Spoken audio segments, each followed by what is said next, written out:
Thanks for tuning in to this episode of our Essential Vector series. In this episode, we will talk about the critical importance of the stabilized approach. The Essential Vector series is sponsored by Avemco Insurance. My name is Gene Benson. The concept of the stabilized approach is one of the silver bullets of making a safe approach and landing. If the approach path is not constant, the approach is not stabilized. There are also some other elements to the stabilized approach. First, we must establish an altitude below which an immediate go-around or missed approach will be executed if the approach is not stabilized or becomes unstabilized. 500 feet AGL works well for most general aviation operations. Just be sure to convert that to MSL before beginning the approach. Here are some generally recognized criteria for an approach to be considered stabilized. We will discuss them individually. First, the aircraft is on the correct flight path, not way too high or too low, and not maneuvering to get lined up.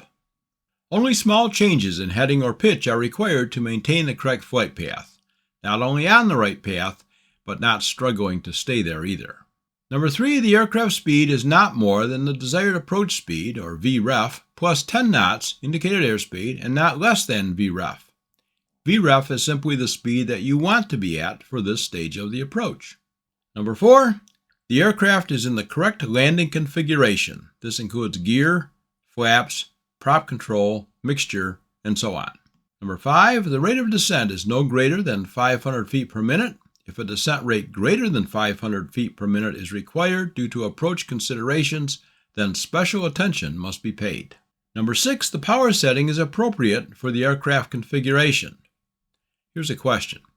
Let's say I'm in my complex single-engine airplane that usually requires about 20 inches of manifold pressure to maintain the final approach speed.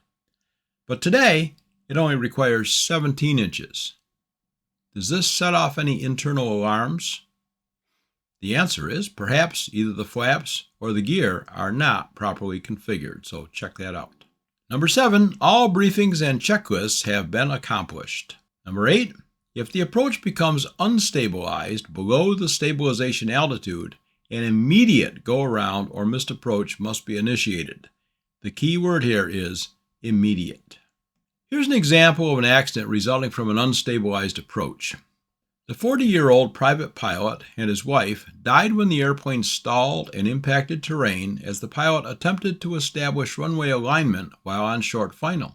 The Cirrus SR-22 pilot was making a straight-in approach to runway 22 at Tuscaloosa Regional Airport. The pilot informed the controller that he was too close and needed to make a 360-degree turn to lose altitude. The controller approved the turn.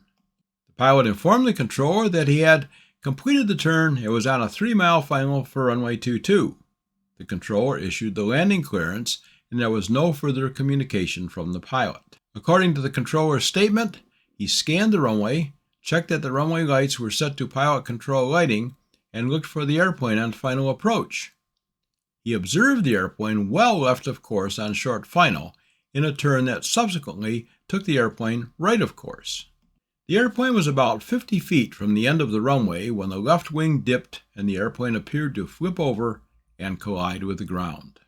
The National Transportation Safety Board issued the probable cause of this crash as follows: the pilot's failure to maintain adequate airspeed while maneuvering to land, which resulted in an aerodynamic stall spin and collision with the ground. So the bottom line is that we shouldn't try to maneuver close to the ground to salvage a landing. If the approach isn't stabilized, we should execute a go-around and come back for another try. But remember that many fatal crashes result from faulty go-around procedures.